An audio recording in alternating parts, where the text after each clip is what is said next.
નમસ્કાર દર્શક મિત્રો, તાપી જિલ્લાના સમાચારોથી અવગત કરાવતું સમય ક્રાંતિ ન્યૂઝ બુલેટિનમાં વિગતવાર સમાચારો નિહાળો.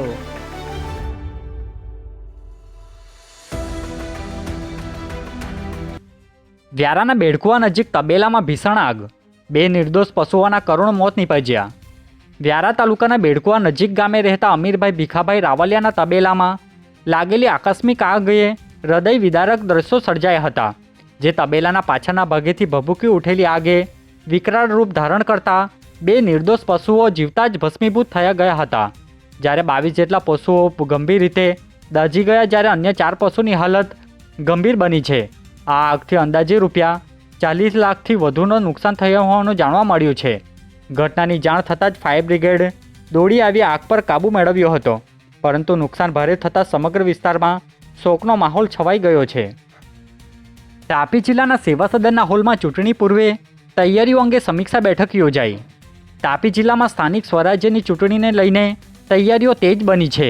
નિવાસી અધિક કલેક્ટર આર બોરાડની અધ્યક્ષતામાં બેઠક યોજાઈ, જેમાં પોલિંગ સ્ટાફ, વાહન વ્યવસ્થા, પોસ્ટલ બેલેટ અને મતદાન સુવિધાઓ અંગે સમીક્ષાઓ કરવામાં આવી. અધિકારીઓને સુચારુ અને પારદર્શક ચૂંટણી માટે સૂચનાઓ અપાઈ હતી.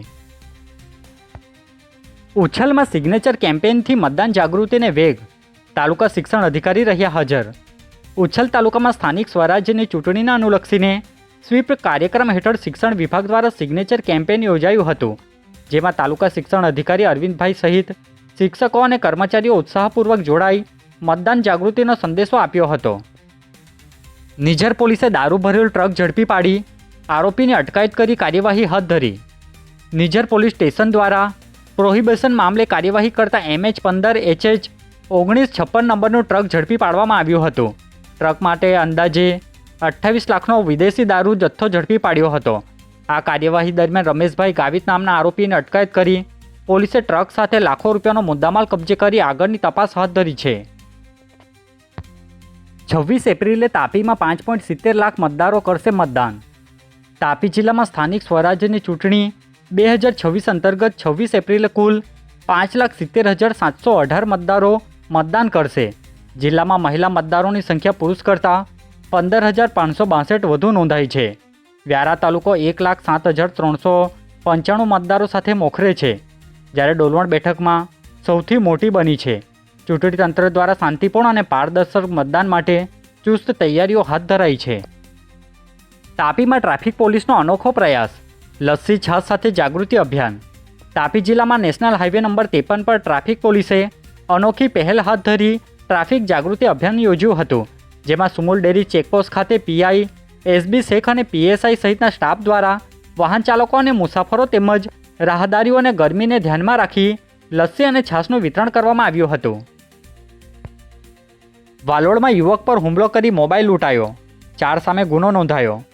વાલોડ પોલીસ મથક ખાતેથી મળતી માહિતી મુજબ વાલોડ વિસ્તારમાં લાકડા બાબતે થયેલા વિવાદમાં અમિતકુમાર ગામિત પર સાવન માને તથા તેના સાથીઓ ગોલુ, દિનેશ ઉર્ફે દીનો અને એક અજાણ્યા યુવકે હુમલો કરી ફરિયાદી પાસેથી આશરે રૂપિયા 15,000નો કિંમતનો મોબાઈલ ફોન લૂંટી ફરાર થઈ ગયા હતા. જે બનાવ અંગે વાલોડ પોલીસે ગુનો નોંધી કાર્યવાહી હાથ ધરી હતી. તાપીમાં પોસ્ટલ બેલેટથી મતદાન પૂર્ણ, અધિકારી દ્વારા માહિતી અપાઈ. તાપી જિલ્લામાં આગામી સ્થાનિક સ્વરાજ્યની ચૂંટણીને અનુલક્ષીને પોસ્ટલ બેલેટથી મતદાન પ્રક્રિયા યોજાઈ હતી. વ્યારા ખાતે શ્યામા પ્રસાદ મુખર્જી હોલમાં ચૂંટણી ફરજ પર રહેલા કર્મચારીઓ અને અધિકારીઓને પોતાના મત અધિકારનો ઉપયોગ કર્યો હતો, જે બાબતે ચૂંટણી અધિકારી ધવલ મદાદ દ્વારા માહિતી અપાઈ હતી. આગામી જે સ્થાનિક સ્વરાજની ચૂંટણીઓ આયોજિત છે તેમાં આપણા તાપી જિલ્લામાં જે કામગીરી થઈ રહી છે એમાં તો EVM કમિશનિંગની કામગીરી, એટલે કે ચૂંટણીની પ્રક્રિયા માટે ઇલેક્ટ્રોનિક વોટિંગ મશીન જે આપણે તૈયાર કરીએ છીએ એ કામગીરી આપણે પૂરી કરેલી છે.